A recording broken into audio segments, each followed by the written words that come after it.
வணக்கம் and welcome to our channel. நம்ம channel இது வரைக்கும் சப்ஸ்கிரைப் பண்ணாதவங்க ப்ளீஸ் சப்ஸ்கிரைப் பண்ணிக்கோங்க. அதோட பக்கத்தில் இருக்கிற பெல் ஐக்கானையும் கிளிக் பண்ணிக்கோங்க. அப்போ தான் நம்ம சேனலில் போகிற வீடியோ எல்லாம் உங்களுக்கு நோட்டிஃபிகேஷன்ஸாக உடனுக்குடனே வந்து சேரும். இப்போ வீடியோக்குள்ளே போகலாம். சூப்பர் ஸ்டார் ரஜினிகாந்தோட ஆக்டிங்கில் 1983ஆம் ஆண்டு வெளியான படம் தான் பாயம்புலி. இந்த படத்தில் சூப்பர் ஸ்டார் ரஜினிகாந்த் சுசுகி RV90ங்கிற மாடல் பைக்கை பயன்படுத்தி இருப்பார்.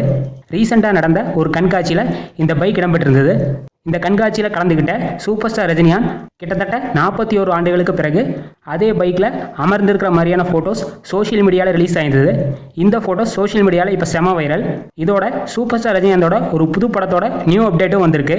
இந்திய அணியோட முன்னாள் கேப்டனான சௌரவ் கங்குலியோட லைவ் ஸ்டோரியை பேஸ் பண்ணி இந்த படம் இருக்க போகுது.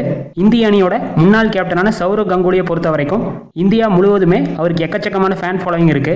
இந்த படத்தை சூப்பர் ஸ்டார் ரஜினிகாந்தோட இரண்டாவது மகளான சௌந்தர்யா ரஜினிகாந்த் டைரக்ட் பண்ண போறதாகவும், அதோட இந்த படத்தில் சூப்பர் ஸ்டார் ரஜினிகாந்த் ஒரு முக்கியமான ரோலை நடிக்க போறதாகவும் இப்போ ஒரு அன்அஃபிஷியல் நியூஸ் வந்திருக்கு. கொஞ்ச நாளைக்கு முன்னாடி தான் லால் சலாம்னு ஒரு படம் ரிலீஸ் ஆச்சு.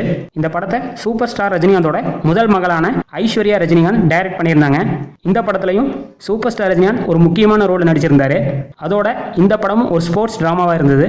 இந்த நிலையில் திரும்பவும் ஒரு ஸ்போர்ட்ஸ் டிராமா படத்தில் சூப்பர் ஸ்டார் ரஜினிகாந்த் நடிக்க போகிறதாகவும், அந்த படத்தை சூப்பர் ஸ்டாரோட இரண்டாவது மகளான சௌந்தர்யா ரஜினிகாந்த் டைரக்ட் பண்ண போகிறதாகவும் இப்போ ஒரு நியூஸ் வந்திருக்கு.